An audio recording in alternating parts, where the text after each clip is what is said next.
This is an introduction to molecular formula and empirical formula.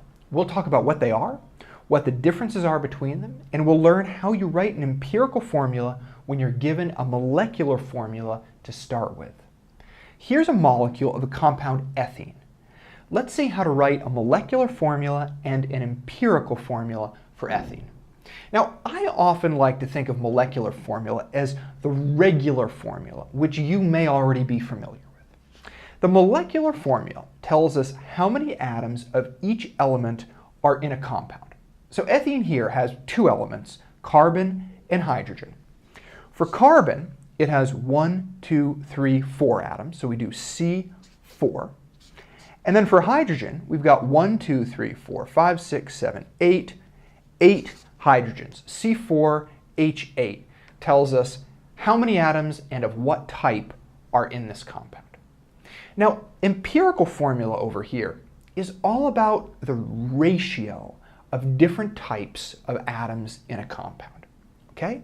So here we have 4 carbons and 8 hydrogens. Let's write this as a fraction or as a ratio. Okay? So we got 4 carbon over 8 hydrogen. Now, what's special about the empirical formula is it tells us the simplest or most reduced ratio of the atoms in a compound. So if this ratio or fraction here were on your math homework, how would you write this in the simplest or most reduced form? Okay? You'd think, what was the largest number that you could divide both of these by? And in this case, it's 4. We can divide the top by 4, and we can divide the bottom by 4. And when we do that, we'll get 4 divided by 4 will give us 1 carbon over 8 divided by 4, which is 2 hydrogens. And this is now the simplest or most reduced form of this fraction or ratio. Now, we write the empirical formula based on this simplified ratio. Okay, so it's going to have 1 carbon, C, we don't write anything after it because it's just 1, and then H, 2 hydrogens, H2. So CH2 is the empirical formula that represents the simplest or most reduced ratio of the atoms in the compound, whereas a molecular formula tells us how many atoms of each element are in the compound. Let's look at another. Here's a molecule of the compound cyanuric triazide. I think this molecule has a really cool shape. It looks like something out of Star Trek or something. Okay, so for the molecular formula, how many atoms of each element do we have here in this compound? Okay, so we got carbon, and we have 1, 2, 3 of them, so C3. And then we got nitrogen, and we got 1, 2, 3, 4, 5, 6, 7, 8, 9, 10, 11, 12, N12. That is our molecular formula, C3N12. Now, for the empirical formula, we want to take this first and write it as a ratio. Okay, so 3 carbons over 12 nitrogen. And we want to ask ourselves, how can we simplify this as much as possible? What's the biggest number that we can divide both of these by? In this case, the largest number is 3. We can divide both the top and the bottom by 3. And that will give us 1 carbon over 4 nitrogen is the most simplified ratio of elements for this compound. And now we write the empirical formula using this most simplified ratio. So we'll have C1, so we don't put anything after it, and then we have N4. So CN4 is the empirical formula here. Now, not every compound or molecule has only 2 elements here. So we can't always get an empirical formula by just simplifying a fraction. But even when we have a molecular compound that has more than 2 elements, the basic math steps we use are still totally the same. Check out this molecular formula that has carbon, hydrogen, and oxygen in it. We want to write an empirical formula for it. We can't really write this as a fraction like we did with the previous ones, but we'll look at these numbers, 5, 10, and 5, and ask what's the largest number that we can divide all 3 of them by. For C5H10O5, that number will be 5. We want to divide everything by 5. So for the empirical formula, we'll get C, 5 divided by 5 gives us 1, so we don't put anything after it.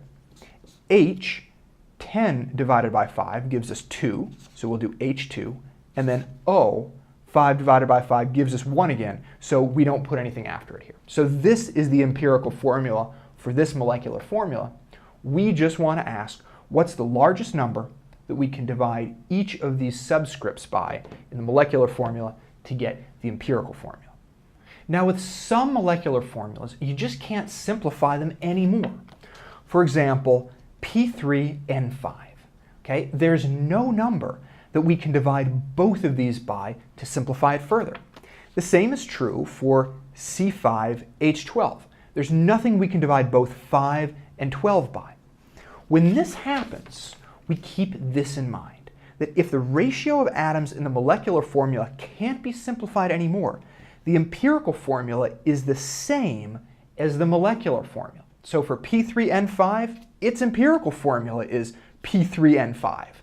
And for C5H12, its empirical formula is just C5H12. Don't get confused by this. Teachers and textbooks love to give you molecular formulas that you can't reduce anymore and then ask you what the empirical formula is. This freaks a lot of students out. Don't be freaked out by it. Just remember that if you can't simplify the molecular formula anymore, there's nothing wrong. It just means that the empirical formula is going to be exactly the same as a molecular formula.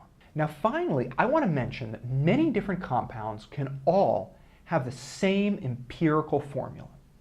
Early in the video, we saw that the molecular formula C4H8 has CH2 as its empirical formula. But many other compounds also have CH2 as their empirical formula.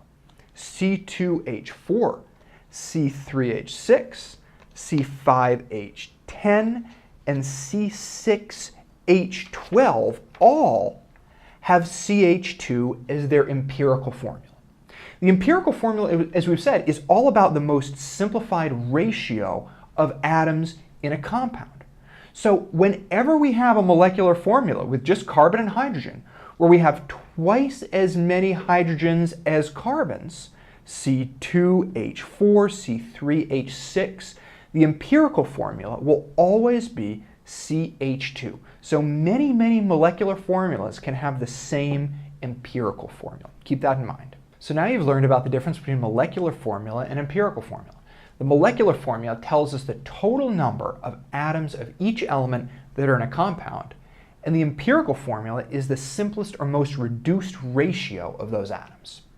We saw that some molecular formulas just can't be simplified anymore, so the empirical formulas are the same as the molecular formulas. And finally, we saw that many compounds with different molecular formulas can all have the same empirical formula. So now that you've learned this, you might want to go on to the writing empirical formula practice problems, or you might want to watch my video called "What's the Point of Empirical Formula?"